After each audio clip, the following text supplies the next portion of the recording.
Well, David, thanks so much for that introduction. And, at Epoch Times, we're very, very proud to be partnering with America's Future series.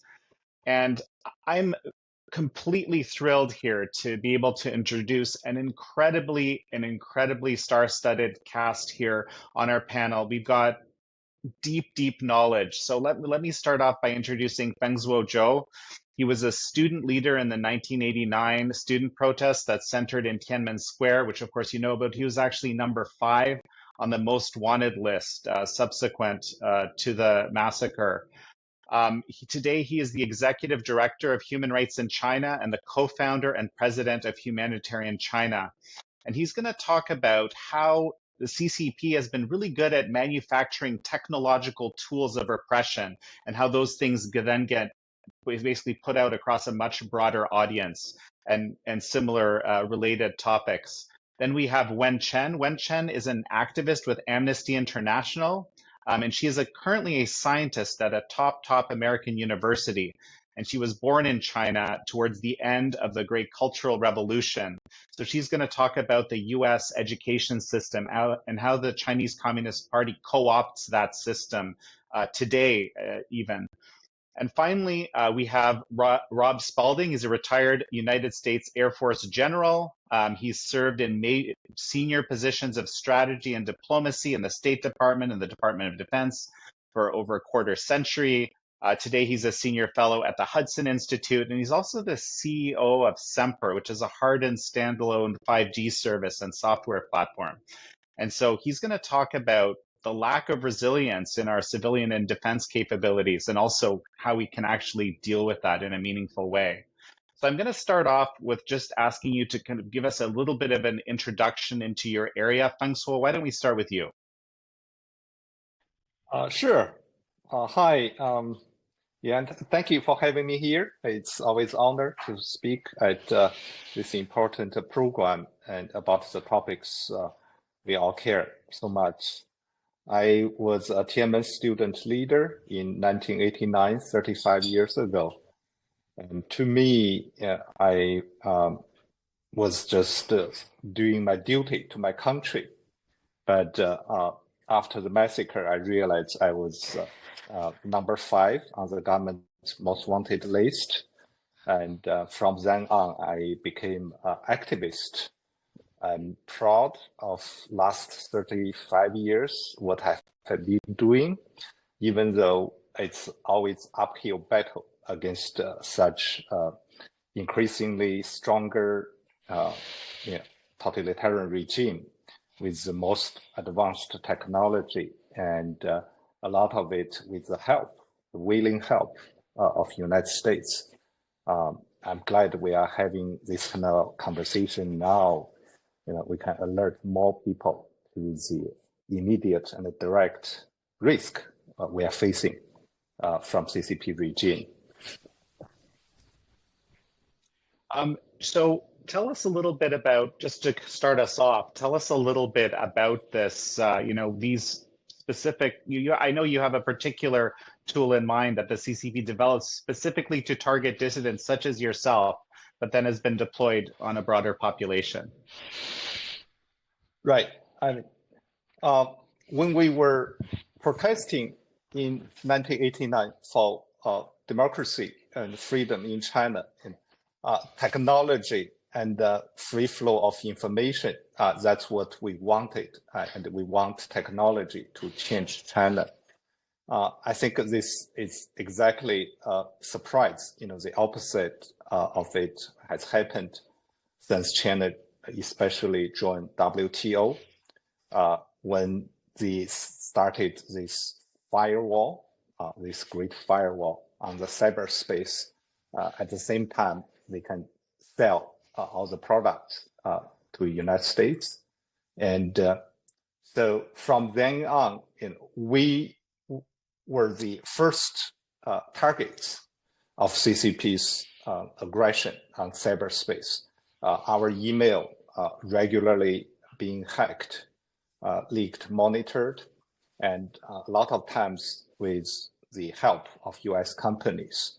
And my accounts here on LinkedIn, on Zoom, were censored by the US companies very clearly at the order of Beijing, because of my profile as a Tiananmen student leader, as a human rights activist. And FBI has investigated report on this. Everyone can find out if you just search my name. You can find, search Zoom, you can find it. Yeah, it tells specifically how US company like Zoom are hiring people from China's state security apparatus to give them specific instructions as to whom to monitor and surveillance on. But for most American people, this seems remote and far away from their daily life. What they don't realize is that while we are being targeted, the same technology, the same mechanism can be applied to everyone.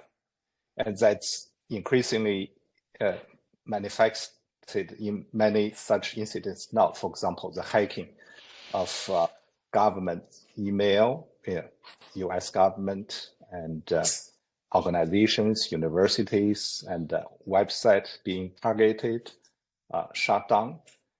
We were the first group of targets, but at that time, when we were trying to call for help, for more attention, we were ignored because US as a whole was busy cooperating with CCP in order to get more profit. But with the help of US companies, this kind of technology, this kind of mechanism has been proliferating everywhere. And increasingly, everyone is at risk. For example, the emails of NGOs all over the world were specifically mentioned in a recently leaked document from this company called iSoon. They even boasted that they control some government emails of certain countries, which seem to be China's partner in the One Belt, One Road program. But that's definitely not limited there. And the way, for example, they harvest all the social media data, trying to build a profile for everyone. That's basically a global effort. But of this, it doesn't stop at personal information level. The same method can be used to acquire very sensitive military information or technology, and that's definitely what they are aiming at. Well, and of course, there's a certain platform that everybody's familiar with, which is called TikTok, which also has, kind of a much deeper collection capability. Perhaps that's something we can talk about a little bit later in the show here. Tell us about your experience in U.S. academia and a little bit about actually, contrast that with your, journey from China, because you also graduate from one of China's top universities. Right. Yeah, I came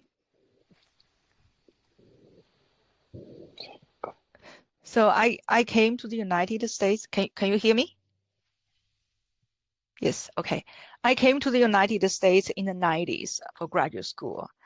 And I mean, at that time, I really enjoyed the freedom in the United States. But when I started to speak about human rights in China in the early 2000s, I already noticed that the Chinese student body in American universities is having some problem with that. And I remember it was in like 2000 or something, one of my best friends, he happened to be the student leader of the Chinese Student and Scholar Association, CSSA. And one day he told me, when you'd better not to criticize the Chinese government, it's a consulate asked me to report your activities to them. And I was really surprised because that, think about it, in the United States, Chinese students from China, right, like are required by the Chinese consulate to monitor other students. So that was in 2000. And in the past 24 years, I have been an activist for Amnesty International. And we focus on, like in my group of Amnesty International, focus on human rights lawyers in China. And our prisoner of conscience is Mr. Gao Zhishen. He has been disappeared since 2017 because he openly defended the rights of Falun Gong, underground Christians, and other victim groups. So I have been speaking out for human rights in China for 24 years.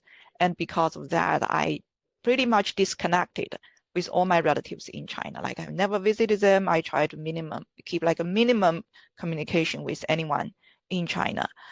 But what really shocked me was like last summer, when I talked to one of the Chinese students at another prestigious like a university, right? His family went through the Tiananmen massacre. So basically his parents went through what Fengsuo went through. And he, in a private setting, he told me about his story. But then later on, when a student group, like a Western student group interested in Chinese history, suggest me can you invite him to tell us about his family experience at the Tiananmen massacre? And this graduate student, like same age as me, like 20 years ago, right? Like he also freaked out. He said, "No, I'm not going to tell anyone in public my family experience." And I felt so sad. It has been 23 years. And American universities did not change at all. Like still, students are afraid about expressing their opinion about the Chinese government.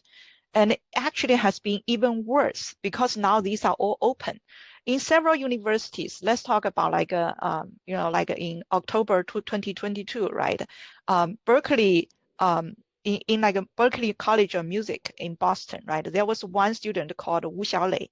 He threatened another Chinese student because the Chinese student, the victim, supported the white paper protest against COVID-0 policy and posted some posters on campus. So he openly, Wu Xiaolei, this guy openly threatened the victim that he's going to chop off her hands. And also like he threatened like he's going to report her information to the Chinese police so that in China, they can threaten her parents.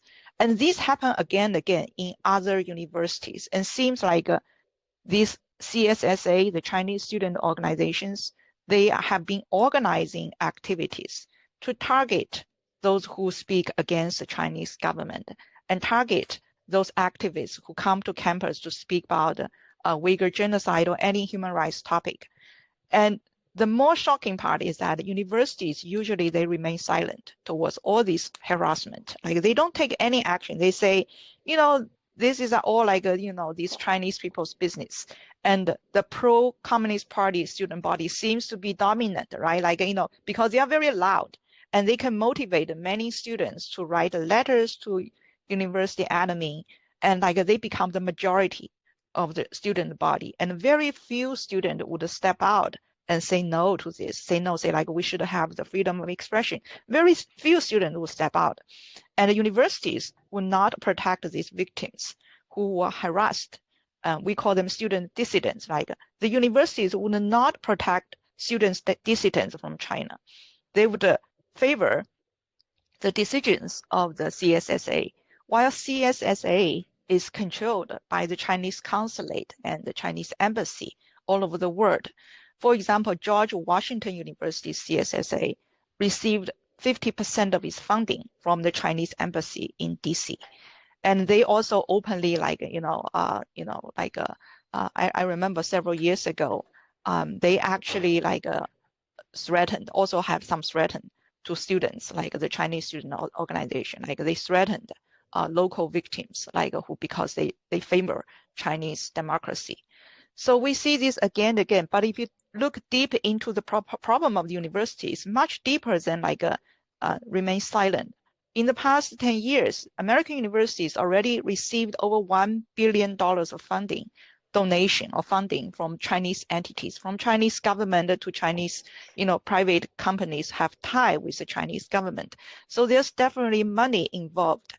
And in the past 20 years, there are also a lot of scientific collaboration with Chinese research institutes. For example, when we talk about COVID, right? The Wuhan lab, we also, hey, Wuhan lab, it looks like they're engineering some virus that's making them gain of function. But you may not notice, if you read the publication of the Wuhan lab, they collaborated with University of North Carolina. They received funding from NIH. So there's all kinds of collaboration, all kinds of like funding involved. So not only like the students, you know, in the United States, they dare not speak out because the universities, they're collaborators with the Chinese government. And also the university professors, they become brainwashed through decades of collaboration because all they know about China is like, oh, China is so good to us, right? They give us money to do research. And Chinese researchers are so kind. They're like same people like us. These all downplayed the human rights atrocity in China. Like in American universities, like I have been in this higher education system in the past 30 years. You cannot talk about human rights in China. If you talk about human rights China, they say you're political. You know, you can talk about human rights in the United States. You can talk about anything in the US. You can say Trump is bad. You're not political. But if you say Xi Jinping is bad, they say you're political. So they already have this strong censorship against speeches in the about the Chinese dissidents. And this is what thing I'm very concerned about, because once they are brainwashed, once the university professors, the university admin system are brainwashed by the Chinese propaganda, we're talking about the most important technology, right? They are the most brilliant minds in the United States. They train students, and these students would go out and work for Tesla, work for SpaceX, work for defense companies, but they already have this fantasy towards CCP. Then I think we have some serious problem here, right? We sanction China, not to let them to get this key technology so that they can use this technology for military to threaten other countries and like, you know, persecute their own people. But they can use the most brilliant mind in American universities to develop technology for them. And we are talking about a sanction of Huawei, but do you know Huawei is giving $300 million per year as like fundings, research funds to top universities around the world. So they are already doing this. They are already giving money to universities, to the education system, and also like gradually transform the minds of the American elites to serve the purpose of the communism. So, you know, this is kind of a perfect segue into getting General Spalding to speak here because, you know, talking about Huawei has been very busy building infrastructure in countries all over the world. And I've spoken with diplomats myself who told me the reason they chose Huawei, and this is even in some liberal democracies, I might add, because it was a great deal. They had the best offer. And they didn't maybe think about the fact that there might be another reason why the cost was so low. So perhaps General Spalding, if you could speak now to this. Yes, thank you, Jan. Thank you for having me on. So, I mean, both Fengsuo and Wen talk about these challenges that we have today. And I think one of the things that I realized when I was working at the White House was the integral nature of our infrastructure in supporting these capabilities, whether they be influencing our citizens, whether it be influencing Chinese citizens when they're abroad, or whether it be essentially attacking our ability to communicate in times of crisis or natural disaster, or just when the Chinese Communist Party needs to create a distraction, maybe over potential invasion of Taiwan, that our networks really weren't, able to support either the protection of our society from that influence or the ability to continue through some kind of natural disaster or attack. So we've been very focused at the people I've been working with. I've dedicated my life after leaving the military to really focusing on how do we harden our society on the infrastructure side? How do we protect our citizens?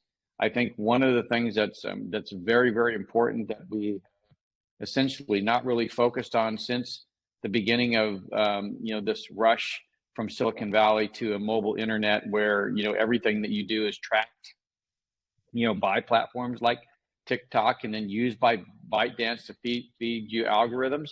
I think this idea that you should have all your data open is a very dangerous one for democracy. And I think, me in particular, I believe very strongly that encryption ought to be a basic human right, that your ability to keep your data private and data collected about you private is a foundational right if we're going to maintain the principles and values of our republic through the digital age. And I think that's one of the things that we missed, that the Chinese Communist Party got right. And we thought this world that we were creating, that Silicon Valley deluded us into believing was going to provide a means for freeing the rest of the world, that in fact it could be controlled by governments, it could be controlled by corporations to ends that are counter to the values and principles that we believe in our Constitution.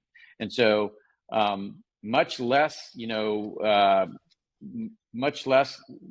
laws or regulations or rules, much more about technology, particularly the technology that is in our everyday lives, whether it be protecting our ability to communicate when there's a natural disaster or preventing us from being influenced to counter our own best interests. These are things that infrastructure needs to be focused on from a technology perspective. Let me just ask this specific question. What's the issue with having Huawei infrastructure built in I forget how many nations now, but I think it's almost 150 or something like that, including, a number of liberal democracies. And I believe there's still Huawei infrastructure in the US, and certainly in Canada there is. Well, you'll appreciate this, Jan. I mean, I used to drop 2,000-pound bombs on communication sites as part of a strategy for controlling a country when you want to get them to do what you want to do. And the thing that really blew my mind away was the ability to just build those and then have control over them from the very beginning. So it's not just about shutting it off. You can shut it off, but you also want to listen in on it. And the more listening in on it, then you have the ability to go after people like Fengsuo and Wen if they counter, have a message counter to what you want. And even we're seeing our own government do some of these things. So this is not, it's broken containment. It's no longer just in the authoritarian regimes. This desire to control information, to cancel people, to gain intelligence on people. This is something that's, it really is something that governments can't stop from doing. They just feel compelled to need to use that information to maintain the narratives that they want you to continue to believe and trust in. And I think this is so counter to the world that sprung up out of the Enlightenment period, and then of course was accelerated by the U.S. Constitution and the foundation of America. Fengsuo, perhaps you can speak to this a little bit. I've had a number of interviews recently with China watchers, China experts who are talking, and this theme keeps coming up.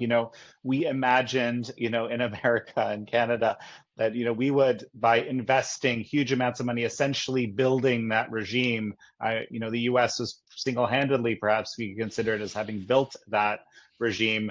That we were going to change them, that they were going to become, a democracy or something like that. But it seems like it actually went in, to speak to Rob's comments here, it kind of went in the other direction. It's like they've changed us, and this kind of surveillance technology has actually developed in a lot of places where we didn't expect as a result. I don't know if you have any thoughts on this.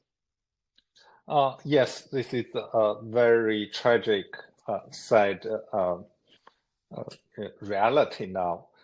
Unfortunately, this isn't a complete surprise to me, because we realize this government has no regard for human life, dignity, when they rode the tanks on the peaceful protesters 35 years ago, while the whole world was watching.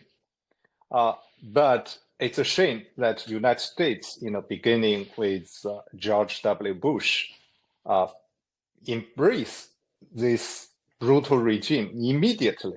Bush actually sent someone like within a week to comfort Deng Xiaoping, who was troubled by the killing, because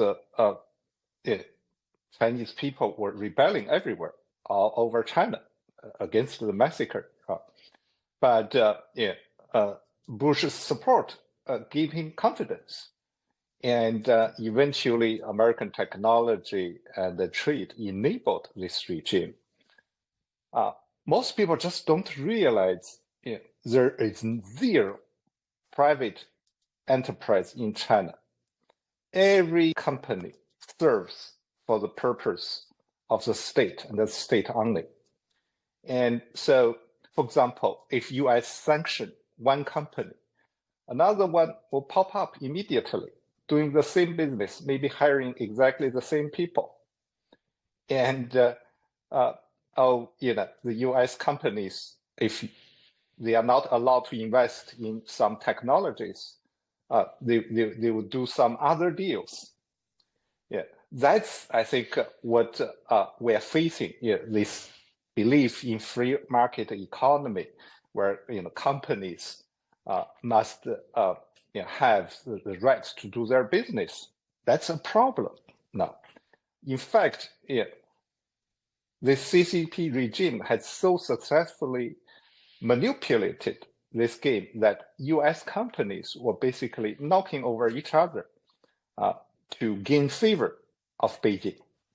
That's the situation we are facing with the trade and the technology exchange. That's from there, the whole society, talking about universities. I work with Chinese students all the time. To today, I talk to all the victims, including the Berkeley students who were harassed. And freedom-loving Chinese students in the United States now, they have to live underground, basically. They cannot publicize their thoughts. They cannot organize any event because US universities have institutionalized CCP censorship in the name of, for example, following China's custom, of keeping the safety of Chinese students. We are facing this all the time. We have, for example, talked to many US universities, just simply trying to install a bust sculpture of Nobel Peace laureate Liu Xiaobo, who died in prison. Now people are paying attention to Russian hero Navalny, but Liu Xiaobo, when he died, like the whole world was ignoring him. He was like the first Nobel Peace laureate to die in prison without ever seeing a prize, and now he is denied opportunity just for U.S. universities to show him. That's the situation now. So this is so pervasive, and we are fighting this really uphill battle. But I'm glad, like recent years, we are gaining more audience on this. I mean, this is fascinating, hearing from Wen that this type of, what we call cancel culture now already was happening on college campuses in America in 2000, again, courtesy of the Chinese regime. I think that really kind of highlights how because we know that this is, increased dramatically in all sorts of purviews, in all sorts of dimensions on college campuses today. And I can't help but wonder if this isn't another way that the Chinese regime had changed us, as opposed to kind of the dream of doing it in the opposite direction. When I'm just thinking about that right now about this 1,000 Talents program, and one of the things that I've been hearing about recently quite a bit of, basically there's been numerous instances of people that are obviously deeply affiliated with the regime, for example, with the People's Liberation Army, working in high-level labs in America. And if you suggest that there might be some issue, the label racist, again, sort of linking back to this cancel culture, that's racist. You're not allowed to say that. How do you react to this sort of situation yourself? I feel we need to speak out. I feel like the biggest problem in higher education is that people are ignorant about the problem of the Chinese regime. right? They think China has human rights problem and US also has human rights problem. So China's problem is not any more serious than our problem. That's a common notion among the US universities. Like they don't think human rights in China is a problem. They think it's as bad as US. Then basically, that's not a problem, right? And also they really hate US military. Like many brilliant students, like from top universities, they don't want to work for defense companies. They say they don't want to create a weapon to kill people. They say, like, see, Americans killed so many people all over the world, right, by sending our troops here and there. But they're willing to work with Chinese military. They don't think it's a problem to work with Chinese military because in their definition, Chinese military, they didn't kill anyone around the world. So that's all they know about, And then when you talk about, let's talk about the Uyghur genocide, about like Tiananmen massacre, they say you're political. We don't want to hear about that. You're anti-China. Like basically, once you criticize the Chinese regime, they say you're anti-China. So here is I think we are talking about something a lot deeper than just Southern talent problem. Like we're talking about the deeply rooted self-censorship, and now it's like a propaganda in universities. Like people are already brainwashed. You have to awake them from brainwash. You have to keep pounding them, like say, okay, here's a problem. You need to know about China. Like I think like if you want to make a breakthrough, you have to understand their language. You can't hold a Bible, say, I want to tell you what the Bible said. They wouldn't listen because they're atheists. You have to speak to them in a language that they can understand. They would favor women's rights, right? So I say, let's talk about women's rights in China. Let's talk about the consequence of one-child policy, about so many women went through forced abortion, went through forced sterilization.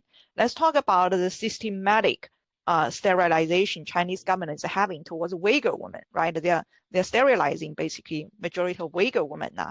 So you have to start a conversation from there so that they would listen. They would be surprised. They say, I've never heard anything like this. Then they can get to know about other stuff. And I just feel it's important for us who still work at higher education, are still in this system, to speak out. Like I see the problem like many American conservatives. Basically, their strategy is like, we're going to homeschool. We're going to religious universities. We're not going to these elite universities because they're all leftists. Basically, when you keep doing that, I mean, I don't blame anyone who choose that path, but if everyone choose that path, basically you abandon the battlefield. You completely leave this field to the CCP's infiltration. And if all Chinese students go underground, like when they speak about democracy, then basically you abandon the battlefield. We just need to speak out. We need to support each other. We also need to, train each other, help each other, learn from the experience of each other. It's not easy to awake someone from propaganda. I came to the US as a very brainwashed Chinese students. And I remember my American colleagues told me about Tiananmen massacre. And it took me at least 6 months to accept that I was brainwashed. That took me a long time. And you can imagine the reaction for someone who are brainwashed. If you try to awake them, they are going to push back. They're going to be angry. They are going to say you're anti-China. They're going to cry. They are going to be really emotional. But you have to do it. Especially Americans. That's what I told my Western friends. Like, see, remember, my Western friends awoke me from this propaganda. And you are unique in your position to awake other Chinese. Because Chinese people, they're always afraid of each other. Like, you don't know who is a spy, right? But they trust their American friends. They trust Westerner. They say, oh, you're Westerner. You're a different race. You're not likely to be a CCP spy. So you're not likely to lie to me and trick me into doing something. So we are all responsible to awake, the people in universities. And the second, I would say it's very important to have the right policy. Because universities, they live on federal grants. Every day they rely on federal funding to support their research, to maintain their operation. That's their main income.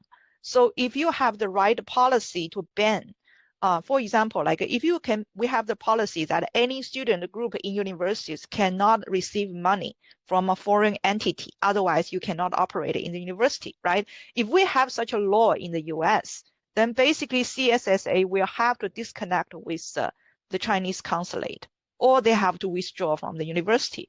So I think that will really protect our American, academia freedom. So I think so my suggestion is two things, like number one, everyone should speak out. We should support students at the grassroots level. And number two, we need to have the right policy in the US government to prevent our university from falling into the hands of foreign governments. Oh, so one of the things I often talk about TikTok and get invited to speak about that. And I like to mention to people that there's something called the 2017 National Intelligence Law. Okay. And I mean, I'm going to mention this very briefly because I think it applies to, frankly, every area that we've been discussing here today, right?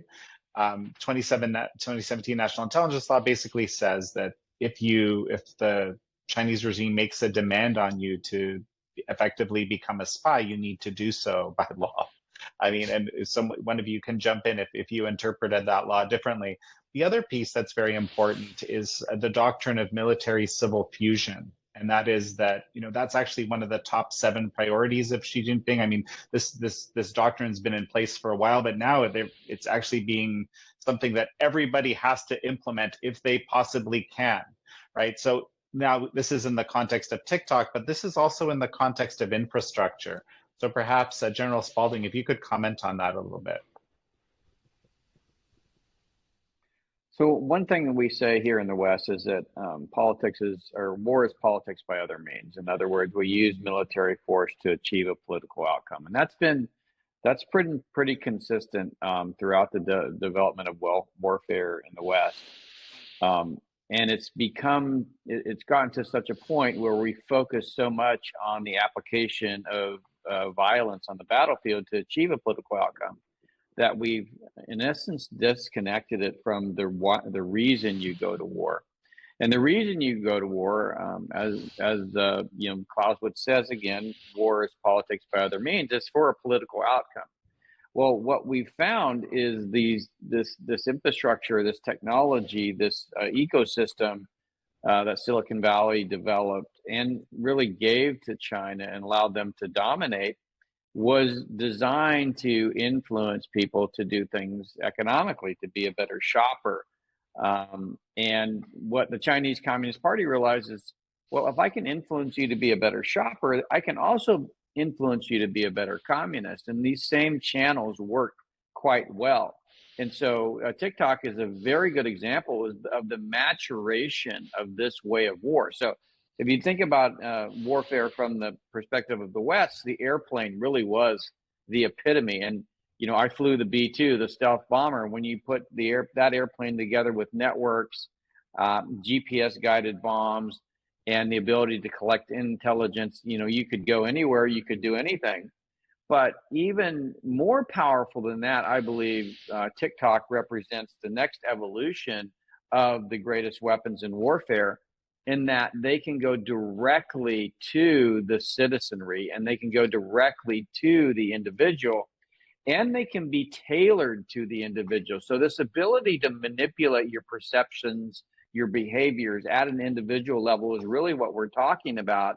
And pairing that, the infrastructure, the ability to collect data about you everywhere, and then using artificial intelligence to leverage that data in ways that manipulate your behaviors is really what we're talking about. And so when you can do that, if you think about our Constitution, the Federalist Papers, the Federalist Papers really talk about the reason that the colonies believed that they needed a republic was because that each of the republics could be picked off one by one, and that they needed to come together and protect themselves.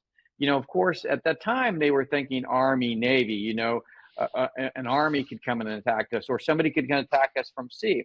There was no such thing as an internet. There was no such thing as this ability to go right into your homes. And so I tell people, the awakening moment for me as a B-2 pilot was realizing that I could, take this $2 billion machine, go anywhere around the world and do things on behalf of the country that wants to achieve a political outcome and get back home. And my kids, believe in communism because they've been influenced through right through the tools that are in their own hands, and right in their own living rooms. And I think this is the thing.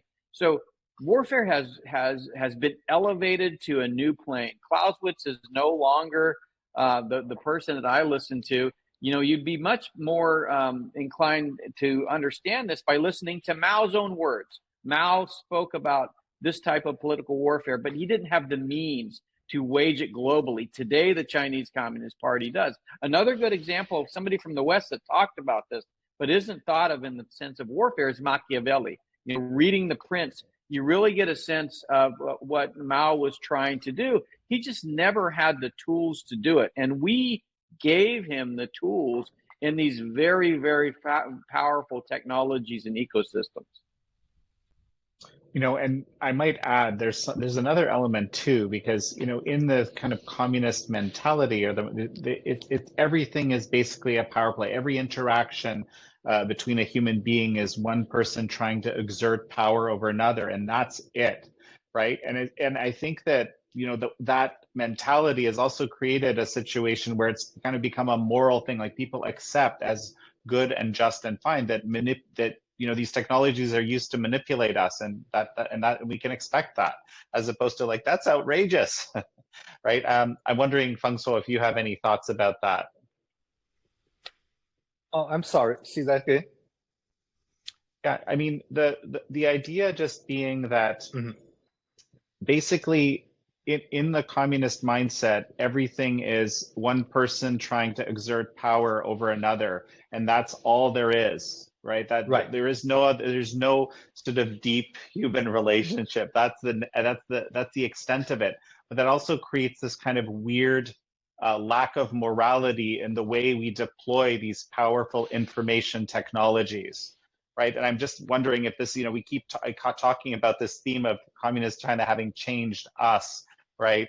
It's almost like we accept that these manipulations are fine. Right. Yeah, I think that's true from the beginning to the ideology of communism. When they begin in Europe and then in China.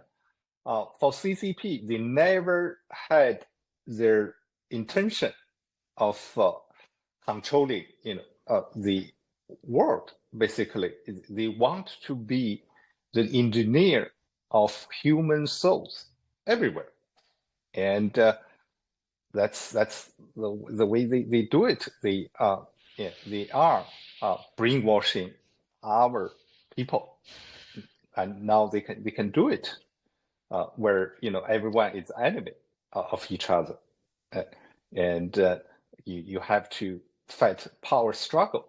There's, of course, what is tragic is that United States never realized this in the beginning, that we are facing an existential threat from this regime. There's no peace between such a regime and a democracy like United States, and especially the rule-based international order that the United States is trying to keep.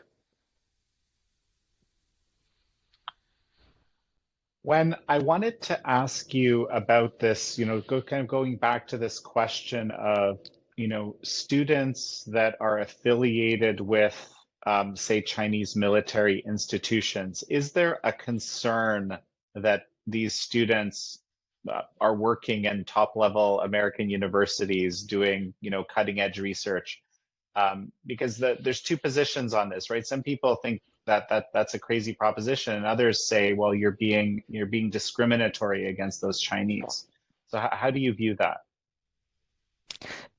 The students working in the Chinese military before they came to the U.S., they probably have some issues on the national security, like of America, right? Because we know all the Chinese government sponsored students starting from 2019. They had to sign a contract before they came, that they promise they will serve the country. They promise they will, follow the order of the CCP. And once they come to the United States, and we also noticed that, like, usually Chinese government would only send sponsor students to study in the area, like they want to get the technology. And they always sponsor projects, like they think they bring them technology, but not others projects. I already noticed this kind of collaboration. They have like a boundary, like they only restrict to those areas with technology that the CCP wants. Actually, in some European countries like Sweden, they already stopped accepting students who were government sponsored by China, right? They already stopped doing that. But the United States, we still allow many of them to come to study. I think it will go back to the original problem of American universities, because the professors, if the university admin, if the professors don't think this is a threat, if they don't think Chinese military is a threat, if they don't think China has a human rights issue, then these are all fine, right? Like basically I read one of the letters written by the Caltech president to the students, like it was an open letter. And basically in that open letter, he said, we should not discriminate anyone because where they had worked before. So look at this letter. This is a statement from a top university in the US that they should not discriminate students just because they are from a Chinese military. And hundreds of university professors from Stanford, from Princeton, they wrote a letter to DOJ, like Department of Justice, protesting the China initiative. They think this is anti-China, this is racism. So you see how much influence they already have in universities. And this is actually, as I mentioned, like it's already very deep in universities.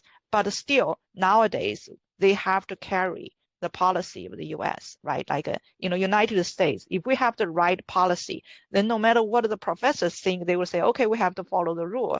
We have to deny certain students. We cannot get them a visa. I mean, we just have to take actions. At the same time, try to await them from this propaganda. And as a case in point, the sort of in these FOIA emails between some, the NIH and University in America and the Wuhan Institute of Virology, you see kind of the chummy relationship you have, which, there's basically 100% chance the Chinese military is operating, right, in the Wuhan Institute of Virology. Okay, we're about to finish. We have about 3 minutes left. I'm going to give 1 minute as a just final close-up statement. Let's start with Fengsuo, please.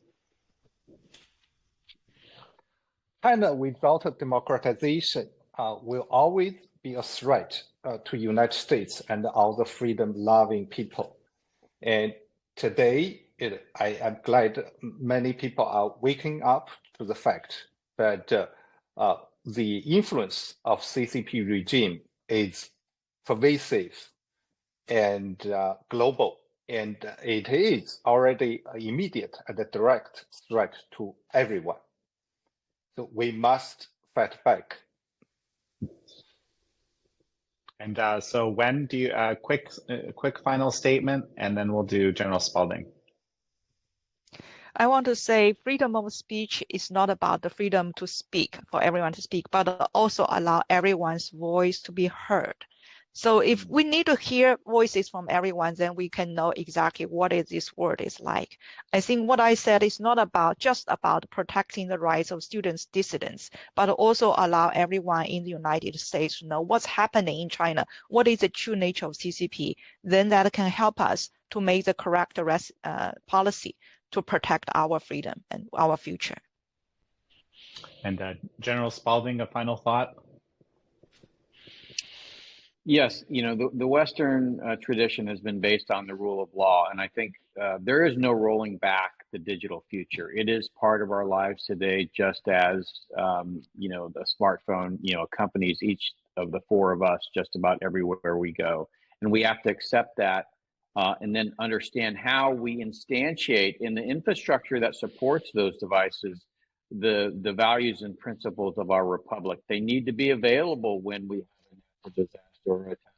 And they also need to protect our information from the spying eyes of corporations or governments. And they need to protect the ability to have our voice heard within that. So the ability to have, political speech not be canceled, or dissent of the government or corporations. This has to be speech that is honored and protected in this infrastructure. And so we have to do our utmost to ensure that the very foundation, the sinew, if you will, of this digital world supports the type of world that we want to live in. Fengsuo Zhou, Wen Chen, General Rob Spalding. It's great to have sat down with you here. I'm Jekielek, senior editor with the Epoch Times, also host of the show American Thought Leaders, where a number of you have been, and sending it back to you, David.